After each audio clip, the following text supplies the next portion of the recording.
حدیث پاک میں آتا ہے، سیرت کی کتابوں میں لکھا گیا، آقا علیہ الصلوۃ والسلام ایک غزوے کے لیے روانہ ہوئے، ایک جنگ کے لیے، مشرکین سے لڑنے کے لیے رسول اللہ صلی اللہ علیہ وسلم تشریف لے گئے۔ اس کے بعد ہوا یہ کہ رسول اللہ صلی اللہ علیہ وسلم راستے میں اپنے لشکر کو روکا اور انہیں اجازت دی کہ وہ جا کر آرام کریں، اپنی اپنی جگہ جہاں بھی سہولت ہو، جہاں بھی سایہ وغیرہ کچھ بھی میسر آئے، تھوڑی دیر آرام کر لیں، پھر اس کے بعد ہم آگے بڑھیں۔ اس کے بعد خود رسول اللہ صلی اللہ علیہ وسلم نے ایک درخت کے نیچے آرام کرنے کے لیے اپنی تلوار ہتھیار وغیرہ نکال کر کیا ہے درخت پہ ٹانگ دیا، اور اس کے بعد خود کیا ہے آرام سے لیٹ گئے زمین پہ۔ ایک مشرک جس خطے کی طرف رسول اللہ صلی اللہ علیہ وسلم جنگ کے لیے جا رہے تھے، وہیں کا ایک مشرک کیا ہے منتظر تھا، بڑے دیر سے انتظار کر رہا۔ وہ سوچ رہا تھا کہ کسی نہ کسی طریقے سے اگر محمد رسول اللہ صلی اللہ علیہ وسلم کو ختم کر دیا جائے تو قصہ تمام ہو جائے گا، ساری مصیبت ختم ہو جائے گی، میری قوم پہ جو مصیبت آئی ہے وہ ہمیشہ کے لیے ختم ہو جائے گی، عرب پرسکون ہو جائیں گے۔ اسی لیے وہ طاق میں تھا۔ جیسے ہی اس نے دیکھا کہ رسول اللہ صلی اللہ علیہ وسلم کے اصحاب متفرق ہو گئے ہیں، منتشر ہو گئے ہیں، الگ الگ ہو گئے ہیں، جدا جدا ہو گئے ہیں، اور رسول اللہ کے آس پاس کوئی بھی نہیں، اور خود رسول اللہ صلی اللہ علیہ وسلم لیٹ گئے ہیں، آنکھ بند ہو گئی ہے اور ہتھیار بھی پاس نہیں ہے، اٹھ کر وہ ہتھیار تک بھی پہنچے، کافی وقت ہوگا، سارا معاملہ اس نے دیکھا، سارا سچویشن اس نے دیکھا، تو آہستہ سے دبے قدم آیا اور رسول اللہ صلی اللہ علیہ وسلم کی میان سے آپ ہی کی تلوار اس نے نکال کر اللہ کے وسلم کے سرہانے آ کر کہنے لگا کہ اے محمد، اب تمہیں مجھ سے کون بچائے گا؟ اے محمد، اب تمہیں مجھ سے کون بچائے گا؟ حاضرین محترم اذان گرامی، کیفیت بالکل ایسی ہے، اچانک دور دور صحابہ ہیں، آواز بھی نہیں دے سکتے، کافی وقت ہو چکا ہے،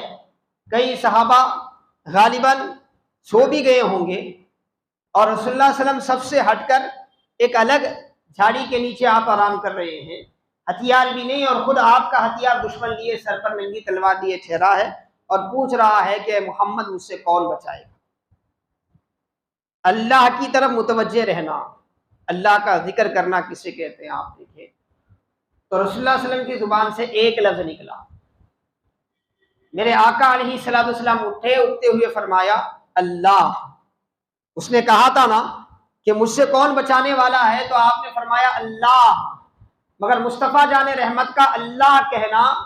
پورے اپنے رب کی طرف متوجہ ہو کر کہنا تھا، ہم وقت ہم آن کوئی لمحہ ایسا نہیں مصطفیٰ جو اپنے رب سے توجہ ہٹا لے، ایسا ہو ہی نہیں سکتا۔ مصطفیٰ جان رحمت کی شان یہ ہے کہ حضرت سیدہ عائشہ صدیقہ فرماتی ہیں کان النبی صلی اللہ علیہ وسلم یذکرون کل احیانہ، رسول اللہ صلی اللہ علیہ وسلم جو ہیں ہم وقت ہر آن ہر لمحہ اپنے مولا کا کیا ہے ذکر کرتے تھے، اسے یاد کرتے رہتے تھے۔ تو اب اس یاد کے ساتھ مصطفیٰ نے صرف ایک لفظ کہا اللہ، تو کیفیت یہ ہوئی کہ سامنے جو ظالم ٹھہرا ہوا تھا، کچھ دیر پہلے بڑا پلان بنا کے آیا تھا، بڑا پروگرام بنا کے آیا تھا، ہاتھ میں تلوار بھی ہے، بظاہر سارے اسباب ایسے ہیں کہ وہ کامیاب ہو جائے گا، مگر مصطفیٰ کے ذکر سے لفظ اللہ سننا تھا کہ اس کے ہاتھوں پر کیا ہے اچانک تھرتری آ گئی، اس کے ہاتھوں پر، اس کے جسم پر کپ کپی طاری ہو گئی، ایک خوف میں وہ مبتلا ہو گیا، اور اس کے ہاتھ سے جو تلوار وہ پکڑا تھا ہاتھ سے چھوٹ کر نیچے گر گئی۔ رسول اللہ صلی اللہ علیہ وسلم نے اسے اٹھا کر فرمایا اب تو بتا کہ مجھ سے تجھے کون بچائے گا، مجھ سے تجھے کون بچائے گا؟ تو وہ کہنے لگا کہ محمد ہم نے سن رکھا ہے کہ آپ کے اخلاق ایسے ہیں، آپ کے اخلاق فلاں ہیں، آپ بڑے رحیم ہیں، بڑے رؤوف ہیں، بڑی مہربانی کرنے والے ہیں، آپ سے امید لگائی جا سکتی ہے۔ رسول اللہ صلی اللہ علیہ وسلم کی حمد و ثنا وہ کرنے لگا، تو رسول اللہ صلی اللہ علیہ وسلم نے فرمایا اچھی بات ہے، میں تجھے چھوڑ دیتا ہوں ایک شرط پر کہ تو جا کر کیا ہے ہمارے دشمنوں سے مل کر ہمارے خلاف جنگ نہیں کرے، تو اس بات کا عہد کر مجھ سے کہ مقابل میں نہیں آئے گا تو